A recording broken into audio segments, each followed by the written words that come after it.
Have you ever actually stopped to think about what it takes to make one of the most famous chocolate bars in the world? Well, today, we're doing just that. We are going to break down the break. We're following the incredible journey of a KitKat, all the way from a bean growing on a tree to that bar you have in your hand. All right, let's get into it. So, just to give you an idea of the sheer scale we're talking about, get this: 700 KitKat bars are eaten every single second around the world. That's more than 22 billion a year. It's not just a snack, it's a global phenomenon. So, what's the secret? How do they make this thing on such a massive scale and still get that perfect snap and crunch every single time? Well, that's what we're here to find out. Turns out, the magic of a KitKat isn't just one thing. Nope, it's actually a perfect partnership between two key components. And that partnership is a very specific ratio, about 73% milk chocolate and 27% wafer. I want you to think of these as our two main characters. Each one has its own unique story, its own journey, and they eventually meet up at the factory. So let's follow both of those journeys, starting with the chocolate. All right, first up, the star of the show, the chocolate. Its journey is, well, it's a long one.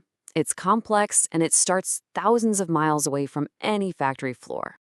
It all begins on cocoa trees in really hot, humid places like West Africa. Farmers actually harvest these big pods from the trees by hand using machetes. And inside each one of these pods, tucked away in this sweet white pulp, you'll find about 30 to 50 cocoa beans. And these little guys are the raw ingredient for everything that's about to happen. Now, before these beans even get close to a factory, they go through two super important steps right there on the farm. First, they're fermented for about a week, which is what breaks down the bitterness and starts to develop that rich, chocolatey flavor we all know.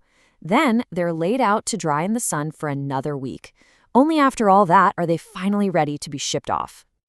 Okay, once they get to the factory, this is where the real magic happens. The beans are roasted to absolute perfection, then their shells are cracked and blown away, leaving behind just the pure cocoa nibs. These nibs get ground down into a paste, which then gets mixed with sugar and milk. But here's the really crucial part. It's called conching. The mix is stirred and heated for up to 72 hours to make it unbelievably smooth. Finally, it's tempered, this careful cooling and reheating process that gives the chocolate its beautiful gloss and that satisfying snap. So while all of that is going on with the chocolate, our second hero, the wafer, is being made at the same time. This is where that signature crunch comes from. Compared to the chocolate, the wafer starts out so much simpler. It's basically just a dough made from flour, sugar, fat, and some leavening agents. That's the stuff that's going to make it nice and airy. This dough is spread super thin onto these huge baking plates. As they go through the massive ovens, those leavening agents create thousands of tiny air pockets, and that is the secret to the light, crispy texture. The finished wafer sheets are then cooled down, getting ready to meet their chocolate partner. And here it is. This is the moment we've been waiting for. The two separate journeys of our chocolate and our wafer are finally about to meet on the assembly line. But before they come together, just take a second to appreciate why this works so well. You've got the smooth, rich, creamy chocolate that gives you all that indulgent flavor, and then you have the light, crispy wafer that brings the unique texture.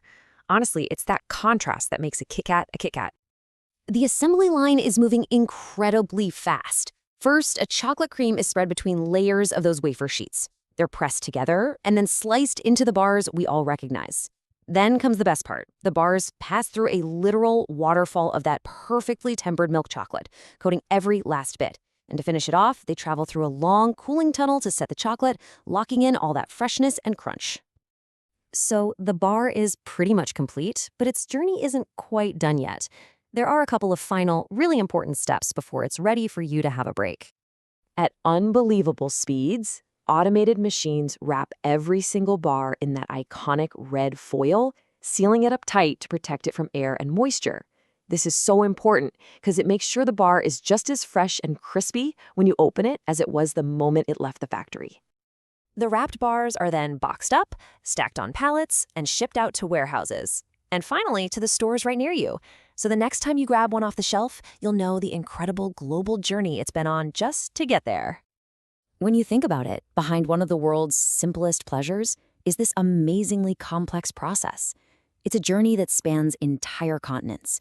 It combines ancient farming with high-tech automation, and it involves thousands and thousands of people, all of it just to deliver on that one simple promise: to help you have a break.